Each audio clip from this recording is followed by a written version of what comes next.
माझे नाव सायली आहे आणि माझी उम्र 25 वर्षे आहे. मी एक साधी, घरंदाज मुलगी पुण्याच्या एका मोठ्या सोसायटीत राहते. आमच्या फ्लॅटमध्ये मी, माझा नवरा रोहन आणि आमचे छोटेसे कुटुंब. गेल्या 4 वर्षांपासून आमच्या समोरच्या फ्लॅटमध्ये नितीन भाऊ, त्यांची पत्नी रुपाली आणि त्यांचा लहान मुलगा राहतात. हिवाळ्याचे ते दिवस खूप वेगळे होते. डिसेंबर महिन्यात सकाळ संध्याकाळ गारवा इतका की हात पाय थंड होत, पण मनात एक वेगळी उबदार धुंदी जाणवायची. रोहन ऑफिसच्या कामानिमित्त 4 दिवसांसाठी मुंबईला गेला होता. जाताना त्याने नितीन भाऊंना सांगितले होते की, भाऊ, सायली एकटी आहे, तिला जेवणाची काळजी घ्या. नितीन भाऊ नेहमीच मदत करणारे, शांत स्वभावाचे. रुपाली वहिनींनीही मला फोन करून सांगितले, सायली, नितीनला सकाळ संध्याकाळ गरम चपात्या बनवून दे. शेजार धर्म म्हणून मी होकार दिला. 4 दिवस नियमाने मी सकाळी 9 आणि रात्री 8ला चपातीचा डबा घेऊन त्यांच्या दारात जायची. 5व्या दिवशी सकाळी मी अंघोळ करून तयार झाले. घरात पूर्ण एकांत. थंडी मुले खोलीत हलकीशी कुशीत बसले होते. अचानक माझ्या जुन्या कॉलेज फ्रेंडचा व्हिडिओ कॉल आला. आम्ही दोघी खूप वर्षांनी बोलत होतो. संभाषण थोडे खाजगी आणि बोल्ड झाले. मी हसत हसत बोलत होते. नेमकी त्याच वेळी दारावर बेल वाजली. नितीन भाऊ चपातीची वाट पाहत असतील म्हणून मी घाईघाईने फक्त एक पांढरा टॉवेल अंगाभोवती गुंडाळला आणि फोन हातात घेऊन दार उघडले. फोन बंद करायला पूर्ण विसरले.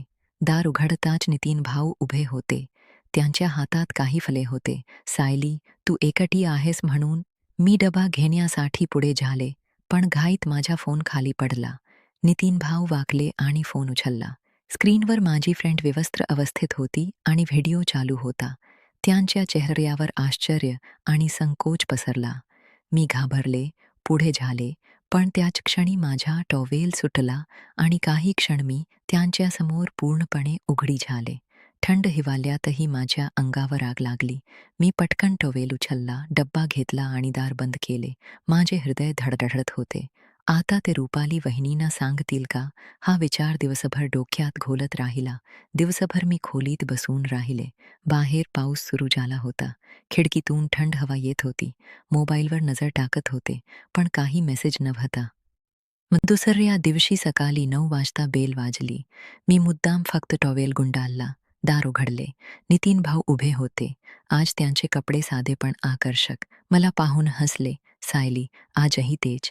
मी लाजून म्हणाले, आंघोळ करून आले. ते आत आले. आम्ही सोफ्यावर बसलो. संभाषण सुरू झाले. एकदम त्यांनी माझा हात धरला. माझे शरीर शहारले. मी त्यांच्याकडे पाहिले. त्यांच्या डोळ्यात ओढ होती. मी संकोच सोडला आणि त्यांच्या छातीवर डोके ठेवले. त्याने मला घट्ट मिठी मारली. त्या क्षणी आमच्या दोघांमधील सर्व शेजारीपणाचे पडदे फाटले. आम्ही बेडरूममध्ये गेलो. खिडकीतून येणारा मंद प्रकाश, बाहेर पडणारा पाऊस, थंड हवा, सर्व काही एका मादक धुंदीत बुडाले. त्यांचे स्पर्श माझ्या शरीरावर फिरत होते. मी पहिल्यांदा असा उत्कट अनुभव घेत होते. रोहनने कधी इतके प्रेमाने स्पर्श केला नव्हता. आम्ही एकमेकांत विरघळलो. श्वास वेगवान झाले. त्या एका तासात आम्ही दोघेही एकमेकांना पूर्णपणे ओळखले. शरीर आणि मन दोन्ही तृप्त झाले. पण त्या दिवसानंतर मला अपराधी वाटू लागले. मी रोहनला फोन केला, रडले. त्याने शांतपणे ऐकले आणि म्हणाला, सायली, मी जाणून होतो की तू एकटी पडली आहेस. नितीन माझ्या जुन्या मैत्रिणीचा भाऊ आहे. त्याने तुझी काळजी घ्यावी म्हणूनच सांगितले. पण मी कधीच विचार केला नव्हता की ट्विस्ट. रोहनने सांगितले की नितीन गेल्या काही महिन्यापासून माझ्या एकटेपणाबद्दल जाणून होता आणि तो फक्त माझे रक्षण करत होता. पण आमच्या या अनपेक्षित ओढीने त्याला समजले की खरे प्रेम म्हणजे एकमेकांना समजून घेणे. रोहन रागावला नाही, उलट म्हणाला, आपण एकत्र बसून बोलू. कुटुंब टिकवायचे असेल तर खरे बोलणे गरजेचे आहे. त्यानंतर आम्ही 3 जण बोललो. नितीनने मान्य केले की त्यांना रुपालीशी संवाद कमी पडला होता. आम्ही सर्वांनी एकमेकांना समजून घेतले. मी आणि रोहनचे संबंध अधिक मजबूत झाले. नितीन आणि रुपालींमध्येही नवीन उपजागी झाली. मित्रांनो, आयुष्यात अनपेक्षित प्रसंग येतात. कधी कधी ते आपल्याला आपल्या कमकुवतपणाची आठवण करून देतात. पण खरे प्रेम, विश्वास आणि खुल्या संवादाने सर्व काही सुधारता येते. एकटेपणा कधीही कुणाला गिलून टाकू देऊ नका. आपल्या जोडीदाराशी बोलत राहा. प्रेमाने सर्व काही शक्य होते. आज मी सायली अधिक समजूतदार आणि आनंदी आहे.